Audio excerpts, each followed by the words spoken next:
का स्वागत है। आज का टॉपिक है क्रिया प्रसूत अनुबंधन। बीएफ स्किनर एक अमेरिकी मनोवैज्ञानिक ने 1938 में क्रिया प्रसूत अनुबंधन सिद्धांत का प्रस्ताव रखा था। बीएफ स्किनर क्रिया प्रसूत अनुबंधन पर किए गए प्रयोगों ने उन्हें दुनिया भर में प्रसिद्धि दिलाई। स्किनर ने क्रिया प्रसूत अनुबंधन को अधिगम की प्रक्रिया के रूप में परिभाषित किया, जो क्रियात्मक व्यवहार को प्रभावित करती है। क्रिया प्रसूत अनुबंधन को अधिगम के सिद्धांत के रूप में परिभाषित किया जा सकता है, जिसमें व्यवहार को उसके सकारात्मक या नकारात्मक परिणामों के माध्यम से बनाए रखा या बदला जाता है। क्रिया प्रसूत अनुबंधन के मूल सिद्धांत यह है कि जब कोई व्यवहार होता है और उसके बाद पुनर्बलन होता है तो भविष्य में उसके फिर से होने की संभावना अधिक होती है। स्किनर के एसआर सिद्धांत में पुनर्बलन प्रमुख तत्व है। एक पुनर्बलन वह है जो वांछित प्रतिक्रिया को मजबूत करता है। यह एक पुरस्कार, मौखिक प्रशंसा, अच्छा ग्रेड आदि हो सकता है। इस सिद्धांत में नकारात्मक पुनर्बलन भी शामिल है। कोई भी उद्दीपक जिसके परिणाम स्वरूप प्रतिक्रिया की आवृत्ति में वृद्धि स्किनर ने क्रिया प्रसूत अनुबंधन को सीखने की प्रक्रिया के रूप में परिभाषित किया है, जो क्रिया प्रसूत व्यवहार को प्रभावित करती है। इसके आधार पर अनुबंधन दो प्रकार का होता है, जो कि टाइप एस और टाइप आर है। स्किनर ने क्रिया प्रसूत अनुबंधन को सीखने की प्रक्रिया के रूप में परिभाषित किया है, जो क्रिया प्रसूत व्यवहार को प्रभावित करती है। टाइप आर अनुबंधन में संचालक व्यवहार शामिल है और प्रतिक्रिया पर जोर दिया जाता है। टाइप आर अनुबंधन को क्रिया प्रसूत अनुबंधन भी कहा जाता है। प्रयोग में आएगा। अपने शास्त्रीय प्रयोग में स्किनर ने पिंजरे में एक भूखा चूहा रखा। एक हत्था था जिसे दबाए जाने के बाद चूहे को भोजन की एक गोली पहुंचने के लिए एक युक्ति जारी की गई थी। प्रारंभ में चूहा चलने, सूंघने और खरोंचने जैसी कई यादृच्छिक क्रियाओं में लगा हुआ था। इनमें से किसी ने भी भोजन प्राप्त करने की मदद नहीं मिली। किसी समय चूहा गलती से हाथे से टकरा गया और खाना पहुंच गया। बेशक भूखे चूहे के लिए यह एक बड़ा पुरस्कार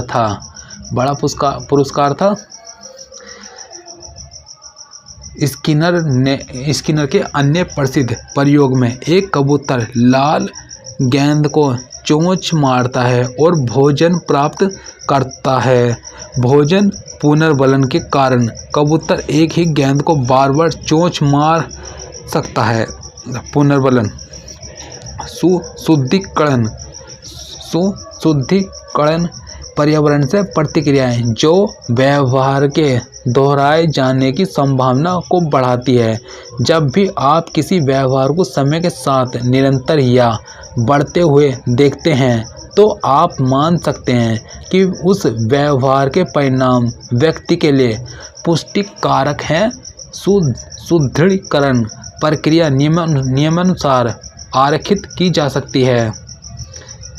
ये इसकी पिक्चर है। फिर है सकारात्मक पुनर्बलन। एक व्यवहार जो अतीत में सकारात्मक परिणाम या वांछनीय परिणाम से जुड़ा है, व्यवहार के फिर से होने की संभावना को बढ़ा देगा। इसे सकारात्मक पुनर्बलन कहा जाता है। उदाहरण, चूहे ने भोजन के साथ पुरस्कृत किया जब उसने लीवर बटन दबाया। नकारात्मक पुनर्बलन, यदि किसी कार्य के कारण अवांछनीय परिणाम से बचा जाए तो अधिगम भी हो सकता है। इसे नकारात्मक पुनर्बलन कहा जाता है। इसका उपयोग विशेष आवश्यकताओं वाले बच्चों के लिए किया जा सकता है। उदाहरण, रिटेल को लीवर दबाकर बिजली के झटके मिलते हैं। बटन। दंड। सकारात्मक दंड तब होता है जब बच्चे को कुछ कार्रवाई से बचने के लिए दंडित किया जाता है। नकारात्मक दंड तब होता है जब एक बच्चे को कुछ व्यवहार से बचने के लिए अनदेखा किया जाता है। आकृतिकरण। ऐसी प्रक्रिया में उन प्रतिक्रियाओं पर पुनर्बलन लागू किया जाता है जो वांछित व्यवहार के अधिक निकट होते जा रहे हैं। आकार देने से तात्पर्य व्यवहार के क्रमिक गठन से है। जटिल। यह जटिल व्यवहार सिखाने की स्तर विधि है। यह सामान्य तौर पर मानसिक रूप से मंद लोगों को कौशल सिखाने में उपयोग किया जाता है। सुदृढ़ीकरण अनुसूची। फिर है आंशिक सुदृढ़ीकरण कार्यक्रम के मुख्य प्रकार। सुदृढ़ीकरण के कार्यक्रम उस समय पर निर्भर करते हैं जिस पर सुदृढ़ीकरण दिया जाता है या प्रतिक्रिया के लिए सुदृढ़ीकरण की दर या संख्या दी जाती है। निश्चित अनुपात अनुसूची FR। निश्चित अनुपात अनुसूची FR यह एक विशेष संख्या में प्रतिक्रियाओं पर निर्भर करता है जो सुदृढ़ीकरण दिए जाने से पहले की जानी चाहिए। उदाहरण के लिए, हर चौथी प्रतिक्रिया या हर तीसरी प्रतिक्रिया के बाद सुदृढ़ीकरण दिया जाता है। यह अनुसूची प्रतिक्रिया की उच्च दर की ओर ले जाती है जो अपेक्षाकृत स्थिर दर पर होती है। फिक्स्ड इंटरवल शेड्यूल FI समय के एक निश्चित अंतराल के बाद सुदृढ़ीकरण दिया जाता है, चाहे दिए गए प्रतिक्रियाओं की संख्या कुछ भी हो। इस तरह के अनुसूची में प्रदर्शन अपेक्षाकृत भिन्न होता है। परिवर्तनीय अंतराल अनुसूची 4th। सुदृढ़ीकरण समय के विविध अंतराल के बाद दिया जाता है। कहने का तात्पर्य यह है कि यह एक बार के अंतराल के बाद और फिर दूसरे अंतराल के बाद और इसी तरह दिया जा सकता है। चर अनुपात अनुसूची VR। इस अनुसूची में विभिन्न प्रतिक्रियाओं के बाद सुदृढ़ीकरण दिया जाता है, यानी यह पहली प्रतिक्रिया के बाद दिया जा सकता है, फिर तीन प्रतिक्रियाओं के बाद, फिर 5 प्रतिक्रियाओं के बाद और इसी तरह। इसलिए सुदृढ़ीकरण से पहले प्रतिक्रिया की कोई निश्चित संख्या नहीं है। इस तरह के सुदृढ़ीकरण कार्यक्रम से प्रतिक्रिया के उच्च और स्थिर दर होती है। क्रमादेशित अधिगम।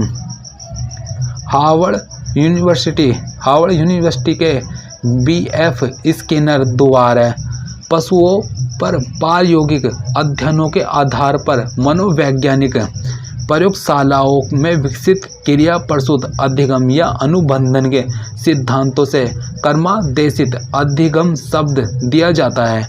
इस अवधारणा का उपयोग स्व शिक्षण सामग्री या क्रमादेशित अधिगम और शिक्षण मशीनों के विकास के लिए किया गया था।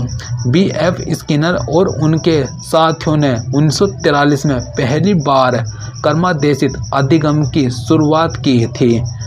प्रोग्राम लर्निंग का अर्थ क्रमादेशित निर्देशन उस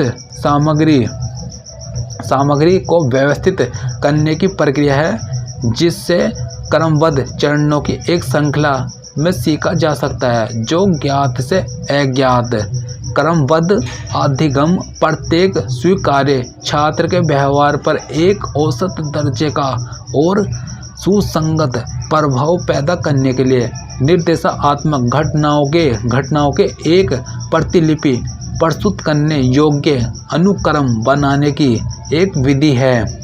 त्रुटि एवं प्रयास। थॉर्नडाइक का उद्दीपक अनुक्रिया अनुबंधन सिद्धांत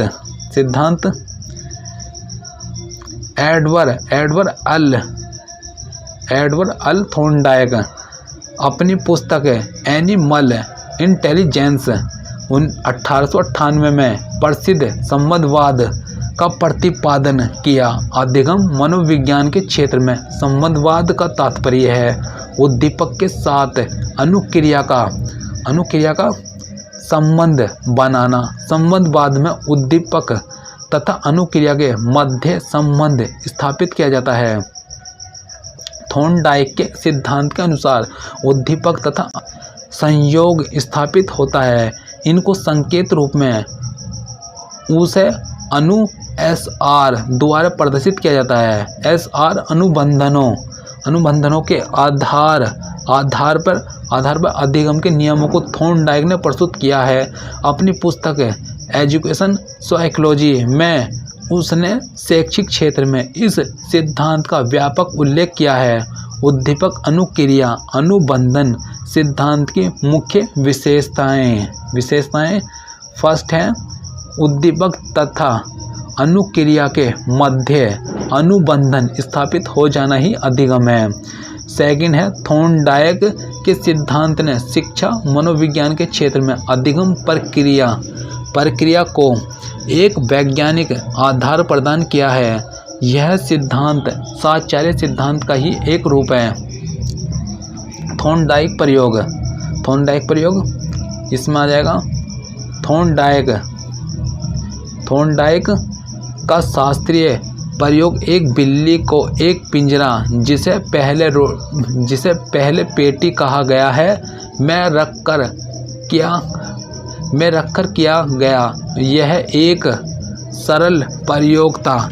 पिंजरा इस प्रकार बनाया गया था कि एक डोरी के खींचने या बटन के दबने से पिंजरा का दरवाज़ा खुल जाता था। पिंजरे के बाहर मछली रखी गई थी। एक भूखी बिल्ली को पिंजरे में रखा तो वह मछली को देखकर उसे पाने के लिए उसने कई प्रयास किए जिससे कि वह बाहर आकर मछली खा सके। बाहर निकलने के प्रयास में बिल्ली ने कई प्रयोग किए, जैसे उछल कूद, पंजे चलाना, इधर उधर घूमना, झपटाना आदि। इस उछल कूद में अचानक किसी प्रकार बिल्ली का पंजा डोरी पे पड़ गया और पिंजरे का दरवाज़ा खुल गया। बिल्ली बाहर निकल अपनी भूख में सफल हो गई।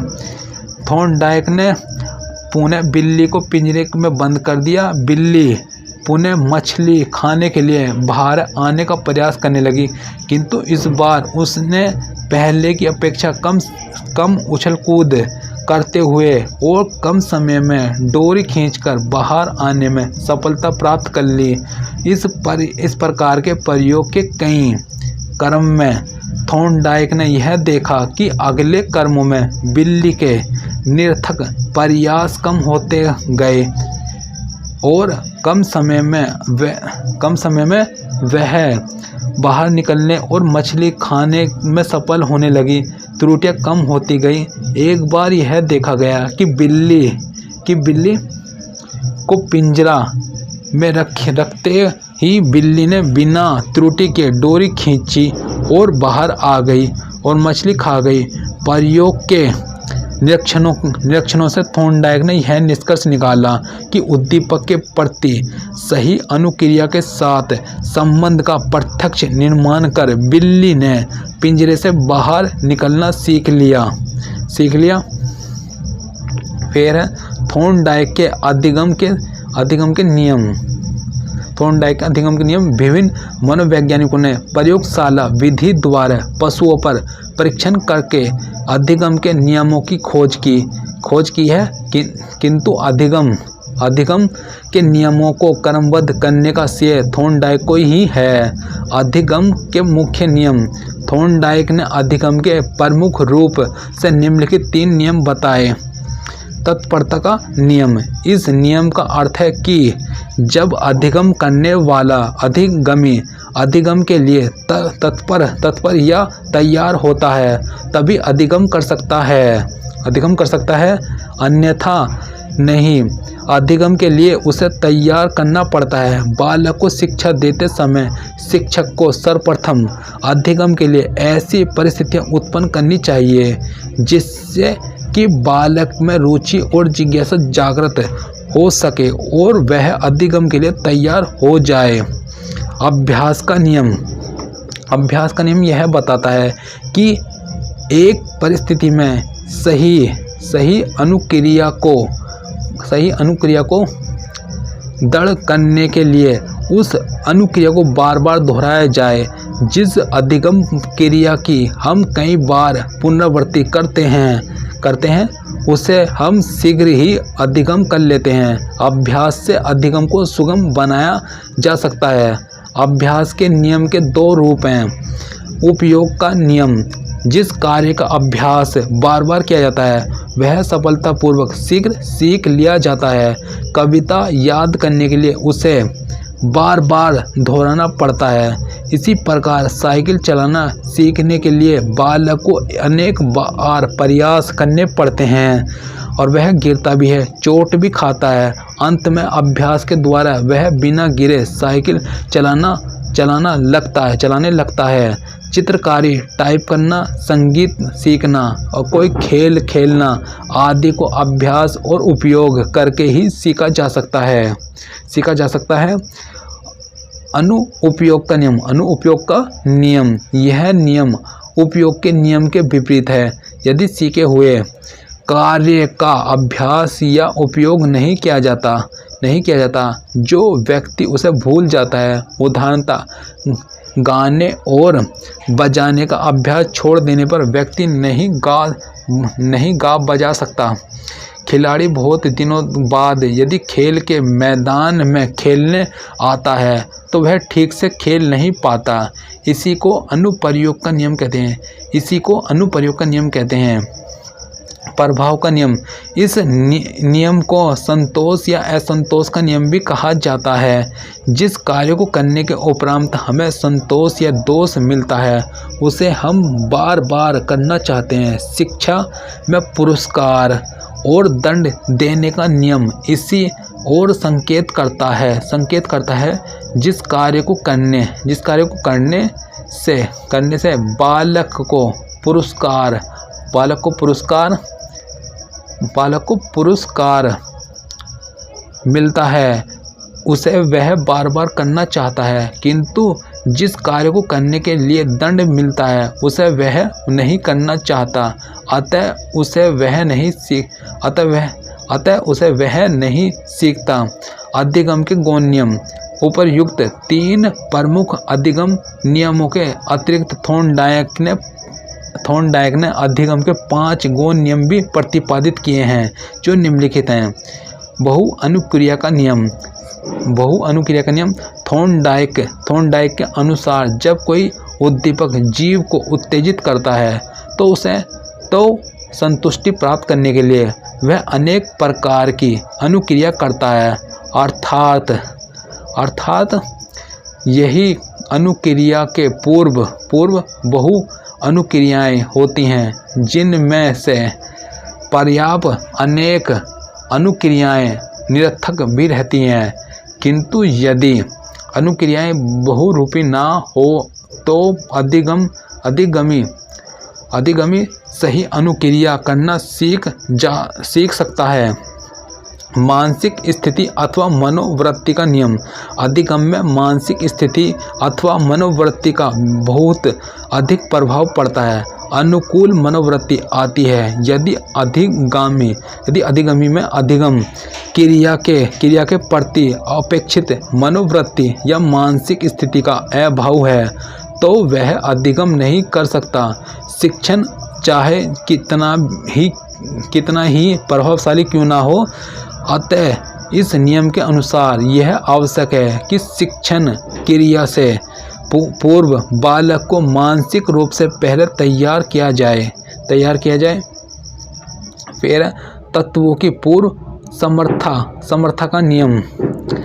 इस नियम को चयनकारी अनुक्रिया का नियम भी कहते हैं। इस नियम का तात्पर्य यह है कि अधिगमों समस्याजनक परिस्थिति के सभी तत्वों के प्रति अनुक्रिया न कर कुछ चुने हुए तत्वों के प्रति अनुक्रिया करने में समर्थ रहता है।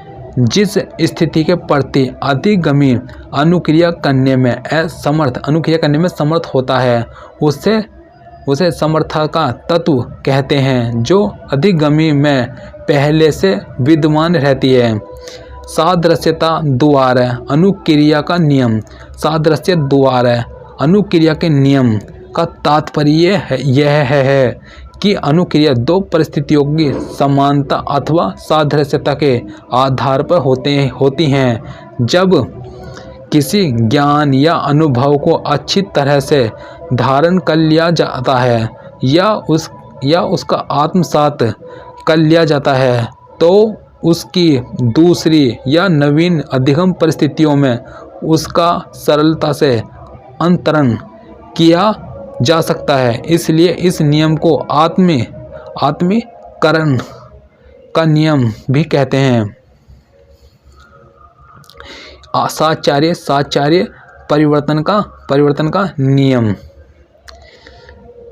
थॉर्नडाइक के साचार्य परिवर्तन के नियम से यह अभिप्राय है कि अधिगमी की अनुक्रिया का स्थान परिवर्तित होता है। यह पूर्व तथा परे रूप में होता है जिनमें समानता होती है। यदि नवीन ज्ञान को प्राप्त करते समय वही परिस्थिति उत्पन्न कर दी जाए जो अभिप्राय को पूर्व ज्ञान प्राप्त करते समय विद्यमान थी, तो अधिगमी पूर्वानुसार ही अनुक्रिया करेगा।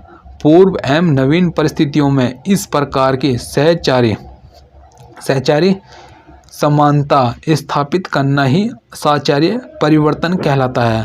अतः जहाँ तक हो सके अधिगम से पूर्व सदा सहचारी परिस्थितियों का निर्माण किया जाना चाहिए जिससे अधिगमी ज्ञान का स्थान परिवर्तन कर सके।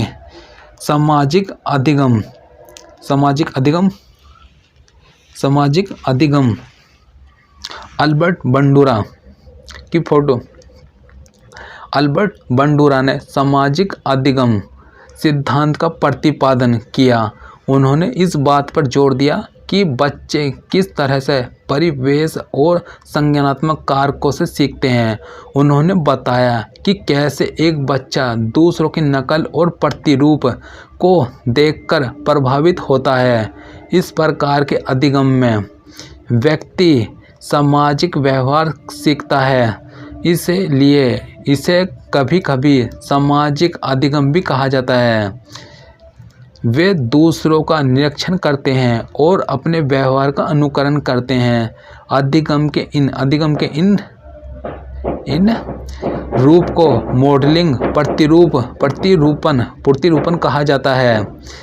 अवलोकन अधिगम में पर्यवेक्षित प्रतिमान के व्यवहार को देखकर ज्ञान प्राप्त करते हैं, लेकिन प्रदर्शन प्रतिमान के व्यवहार को पुरस्कृत या दंडित करने से प्रभावित होता है। सामाजिक अधिगम की प्रक्रिया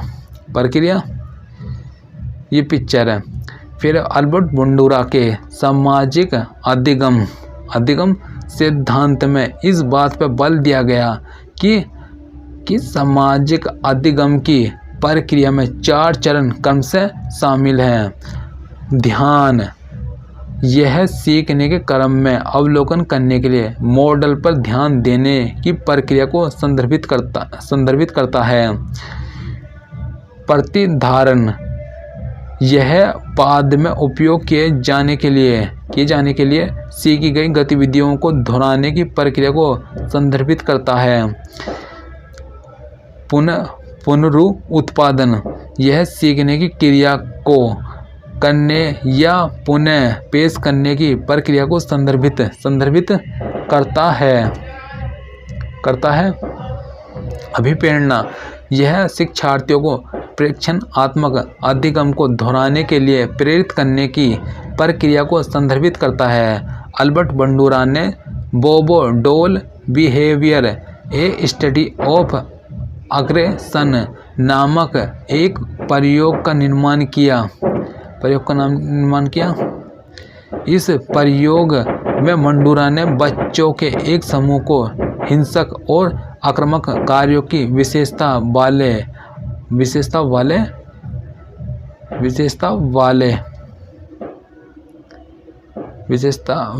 में मंडराव के इस प्रयोग में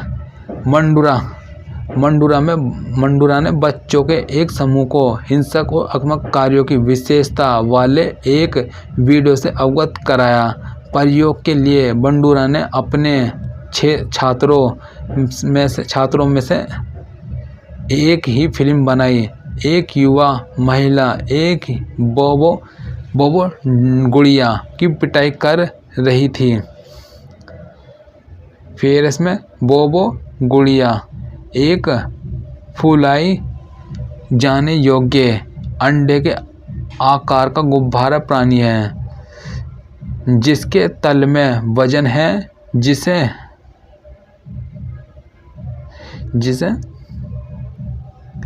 बोबो गुड़िया एक फुलाए जाने योग्य अंडे के आकार का गुब्बारा प्राणी है जिसके तल में वजन है, जिसे जब आप इसे नीचे गिराते हैं तो वह वापस ऊपर की ओर उठ जाती है।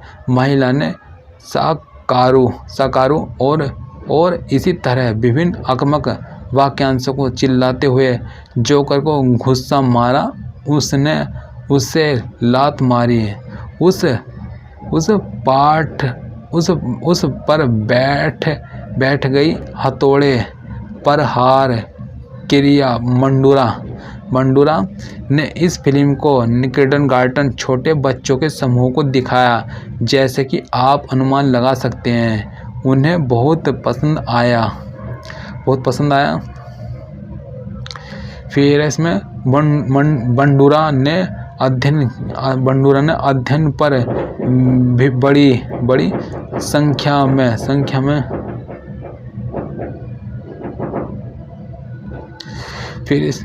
बंडूरा ने अध्ययन पर बड़ी संख्या में परिवर्तन किए। मॉडल को विभिन्न तरीकों से पुरस्कृत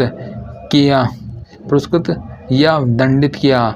बच्चों को उनकी नकल के लिए पुरस्कृत किया। मॉडल को कम आकर्षक या कम प्रतिष्ठित होने के लिए बदल दिया गया और इसी तरह आगे भी हुआ।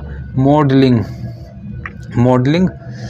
अन्य तंत्रों के अलावा सामाजिक शिक्षण में आदर्श की नकल शामिल होती है, जो एक ऐसी प्रक्रिया है जिसके द्वारा व्यक्ति दूसरों को देखकर नया व्यवहार सीखते हैं, जिसे मॉडलिंग या अवलोकन अधिगम भी कहा जाता है।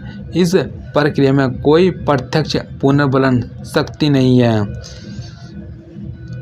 उदाहरण के लिए कोई व्यक्ति अज्ञात बनाने और व्यवहार के कारण अपने वातावरण में विभिन्न व्यक्तियों का सम्मान करना और उनका अपमान करना सीखता है।